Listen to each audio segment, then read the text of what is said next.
Die Freude über den Fastenmonat Ramadan hat die muslimische Welt ergriffen. Jedoch ist dies nicht überall ein Grund zur Freude. In dem besetzten Ostturkestan ist das Fasten für gläubige Muslime strengstens untersagt. In den Internierungslagern der chinesischen Regierung wird dies besonders deutlich. Verweigert ein Gläubiger die Nahrungsaufnahme, bekommt er zwangsweise Schweinefleisch und Alkohol verabreicht, was nach den islamischen Gesetzen eine schwere Sünde darstellt. Im Handelsstreit mit China wagt sich US-Präsident Donald Trump ab dem kommenden Freitag an eine Erhöhung von Sondereinfuhrzöllen von bisher 10 auf 25%.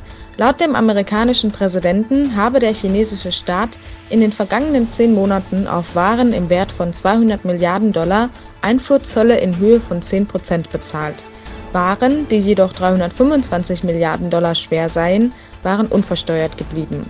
Dies solle sich in Kürze ändern, twitterte Trump, denn auch Importe dieses Wertes würden dann mit 25% belegt. An Bord der Airline Aeroflot hat ein Fluggast kurz nach dem Start ein Feuer entdeckt, was die Maschine zur Notlandung in Moskau zwang. Dennoch konnte das Ableben von 41 Menschen nicht verhindert werden.